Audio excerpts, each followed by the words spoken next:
34. Welcome yeah. back. The Longhorn Station, AM 1300 The Zone. We got a special guest, and we want to catch up with, and it's for a special cause. The Texas Stars picking up a victory last night. It was 5-2, I think, was the final tally over the Milwaukee Admirals. We hate those guys.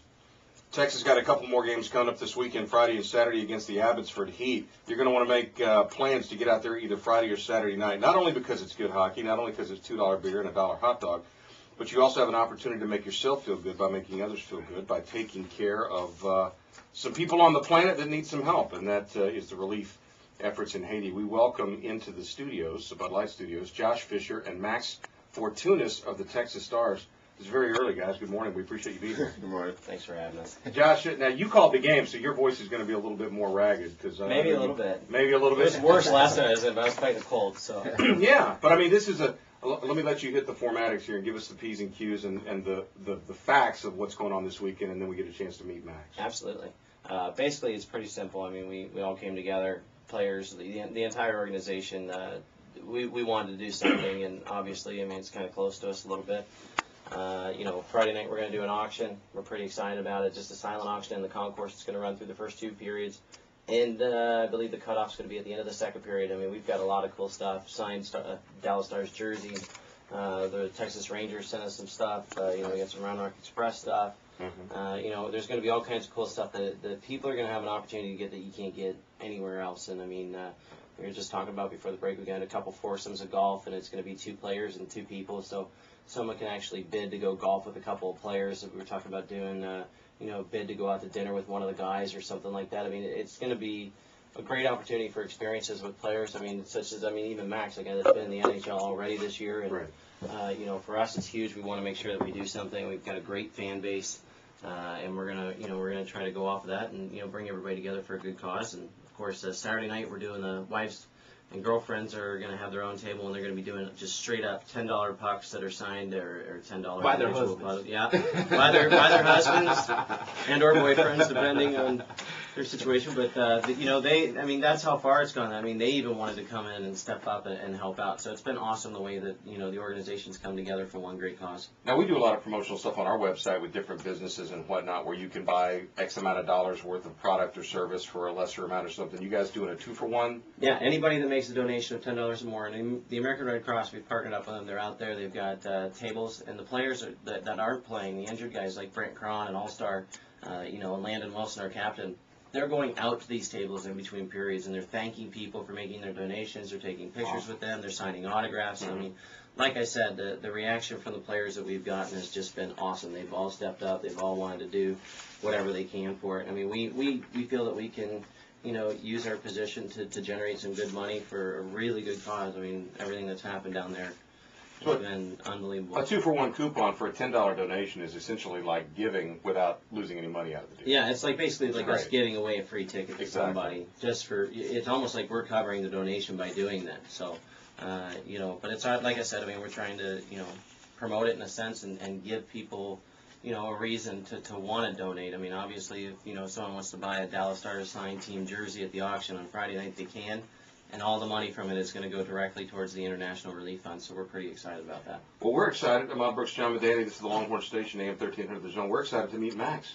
He's Max here. Fortunus, a living, breathing guy who played in the NHL. Now, what was your cup of coffee this year like? You went up for how long? Went up the first time I got called up was for about 2 days. I didn't get to play.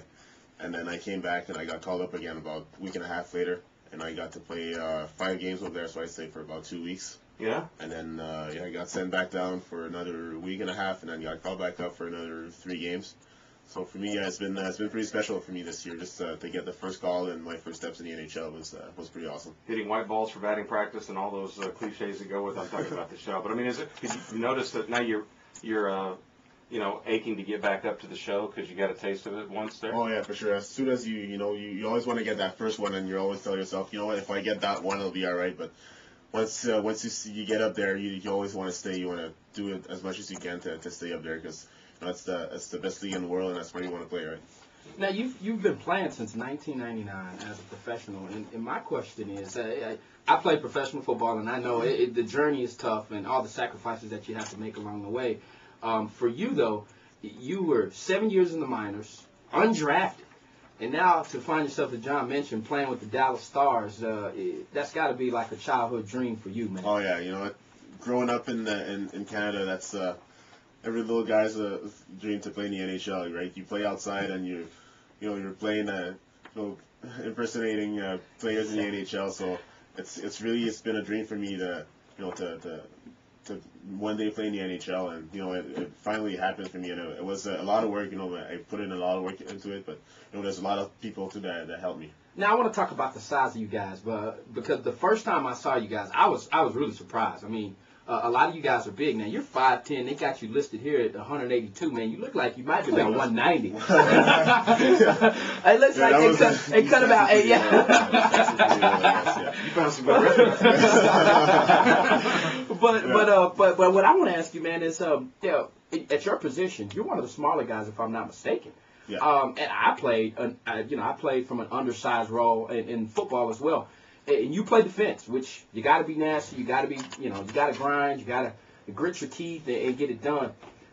Do you ever have people trying to pick on you or trying to pick fights with you just because you're the smallest guy at times, man? Not really. Back in the days, I think the mentality really changed in hockey. Back in the days, you wanted to have the big defensemen that were 6'5", 6'6", and 300 pounds. But the game has changed so much right now. It's all about speed and agility. So for me, when they came out with the new rules, it was great because that was my game. A lot of speed and a lot of agility. So for me, like playing my D zone is all about body positioning on the ice. Right, I gotta make sure I'm in front of these guys that are bigger than me. Do they time you on a 40 on ice? Because I've seen you guys, man. You guys are what are your measurables? I mean, do you have a drill where they time how fast you're actually moving on ice? No, we don't. Well, actually, working out in the summer, sometimes you'll do it. Yeah. I guess to see how your speed is improving. I guess either you go from blue line to blue line or just a couple of drills, and then you time yourself. And you know what, you always want to beat your time, and that's how you see if you're actually getting faster. Because getting fast in the game is working on your speed is the one thing that you can always improve. Talking to Max Fortunus of the Texas Stars. He is of Haitian descent, and we're here promoting the event that they've got. It started last night, but the Texas Stars doing a lot of things in their building Friday night and Saturday to help the Red Cross with their relief of the victims in Haiti. So I told these guys I was going to ask you too. How does a guy from Haiti put ice skates on for the first time? But you cleared that up right away. You're not from Haiti. No, from Haiti. You grew up in Montreal. Yeah. By the way, you didn't say who your hero was. You said imitating defensemen. I know there had to be a name on that. Yes, I really liked Ray Bork when I was younger. Boston. Ray Bork. It's funny because he's from Montreal and they don't like Boston. I was going to say that's pretty interesting. I guess that's why you're used to keeping that to yourself. Ray Bork was a pretty good defenseman, though. He was. No question. But growing up in Montreal, you don't just drop his name over here. I'll be Bork. He was like, not here, you won't. But if you can, just take us through a little bit of that. First of all, the connection to the family members you have living over in Haiti and what you were going through at the time you heard the news and saw those images coming back. Yeah. Oh, it was tough, seeing all these images for a week and a half. That's all you could see on TV, right? And I think it was devastating what happened over there, and I think it shocked the whole world.